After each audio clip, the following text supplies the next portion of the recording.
Hi everyone and welcome to another Korean lesson from Korean Studio. My name is Kim Gi-hwan.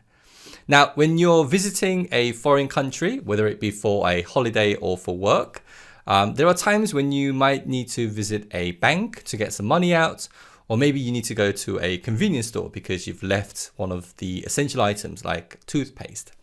And we all have smartphones these days, and you can look up these places on your phone and follow the map and find these places. But there are also certain times when you just cannot find these places. Maybe the map's out of date, or maybe the shops look different in that country, so you just can't recognize whether that's a convenience store or a different kind of shop. So in these situations, it would be really handy if you knew how to ask, is there a bank around here? Or is there a convenience store nearby? So in today's lesson, we're going to learn how to ask these questions in Korean, and we're also going to learn some useful expressions people might use when they respond to these questions. Now, to ask a random stranger if there is a place nearby, we first need to be able to ask, can I ask you a question? And this in Korean is, 뭐 좀 물어봐도 될까요?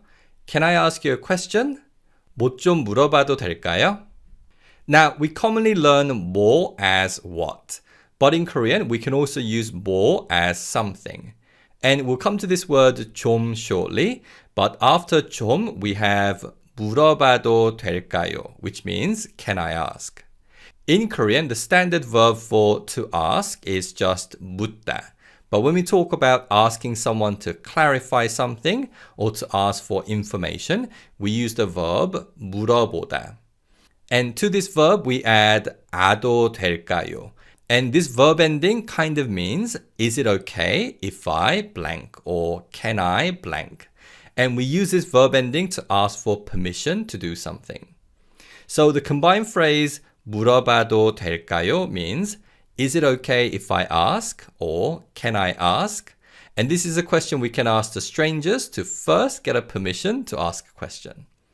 Now, this word 좀, which is sometimes pronounced as 좀, has many different uses in Korean. It's commonly used to mean a little or some. But in Korean, when we make polite requests or to instruct someone to do something politely, we add this word 좀. For example, to say, please open the window in Korean, we can say, 창문 열어주세요. And this is a fairly polite request as we use the polite verb ending structure, 주세요. But to make this request even more polite, we add 좀 and say, 창문 좀 열어주세요. 창문 좀 열어주세요. So similarly, we can just ask, 뭐 물어봐도 될까요? And this is a polite question that means, can I ask you a question? However, we can add 좀 after 뭐 to make this question even more polite. So that's another common function of 좀 in Korean. Okay, so after we've asked this question, hopefully the other person has said yes, 네. They might say no, 아니요, maybe they're busy. But let's pretend that they've said yes, and then we can move on to our second question, which is the main question. Is there a bank around here? And this question is, 주변에 은행이 있나요? Is there a bank around here? 주변에 은행이 있나요? 주변 is a noun that means surrounding area, and we use it with the location particle 에. And 은행 is a noun that means a bank, and it's used with the subject particle 이. And you can hear that the 히읗 in the second syllable in 은행 is pretty much silent. And then we have 있나요, which is the polite form of the verb 있다, similar to there is in English.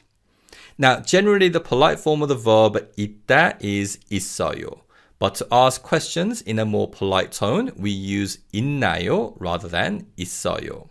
So 주변에 means around here or surrounding area. But if we want to ask if there is a bank nearby, we can change 주변에 to 근처에. So it's 근처에 은행이 있나요? 근처에 은행이 있나요? And 근처 is a noun that means nearby, and it's used with the location particle 에. Here are a few more example sentences. 주변에 편의점이 있나요? 주변에 편의점이 있나요? 근처에 편의점이 있나요? 근처에 편의점이 있나요? 주변에 약국이 있나요? 주변에 약국이 있나요?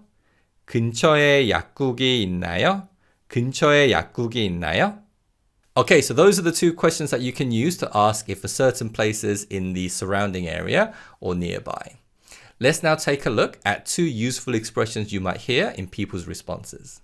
First, to say that the bank is across the street, someone might say, 은행은 건너편에 있어요. There is a bank across the street.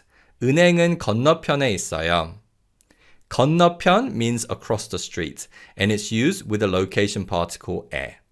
Now, 건너다 is a verb that means to cross, and 편 is a word that means side. So together, 건너편 kind of means across on the other side.